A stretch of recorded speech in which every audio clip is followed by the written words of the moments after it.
The founder of Methodism, John Wesley, he described fellowship as a means of grace, as a channel for you to experience God's love, gathering together for worship, for prayer, for Bible study, for serving others, with a meal. The fellowship that happens in small groups is in the Methodist DNA from our beginning. In the early American frontier, the traveling pastor, Methodist pastor on horseback, would go town to town as the frontier spread, he spread with it. And each time he stopped and preached, the Methodist pastor did not end his sermon with an altar call, "If you died tonight." The Methodist pastor ended the sermon with an invitation to the next small group gathering, because that's where real lives are changed. And that Methodist movement spread like wildfire. That's why you see a Methodist church in every little bitty town that you drive through. Humans need relationships. Alone, your faith and your spiritual transformation, it will stagnate and burn out. Kind of like that log taken off the fire. If you don't participate in community beyond this 1 hour of a week in worship together, your faith doesn't thrive. So participate somewhere. In a Sunday school or a life group or a home group or a Bible study group or a recovery or addiction group or an accountability group or a social group or a dinner club. All of those are healthy and helpful for your faith. Fellowship and eating together is essential. It feels differently when you eat alone versus when you eat with others. So don't go it alone. Don't try to do it yourself. Do it together and be good Methodists and eat together when you get together. Use Jesus as an example.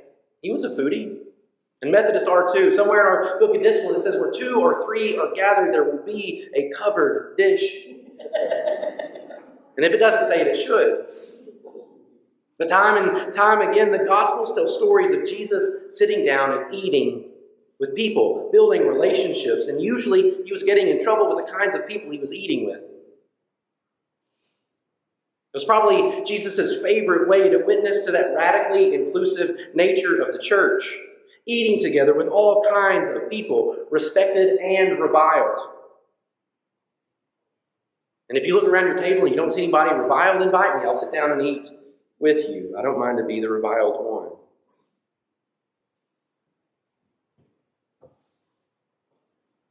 As he sat with the respected and the reviled, he wanted them to know what is most important. Love God with all your passion and prayer and intelligence and energy. Love God with your head and your heart. But that's not all. Love your neighbor as yourself. There is no other commandment that ranks with these.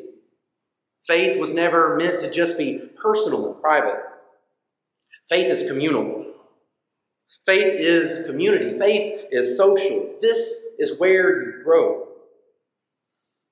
You're living in a time and in the midst of a loneliness epidemic. And church offers healing to that epidemic. Life is too short and too hard to try to do it alone. But thanks be to God, you aren't alone.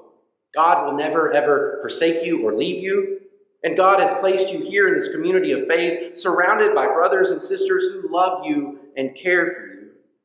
Brothers and sisters in faith on whom you can fully rely on when times are tough and celebrate with when it's time to celebrate.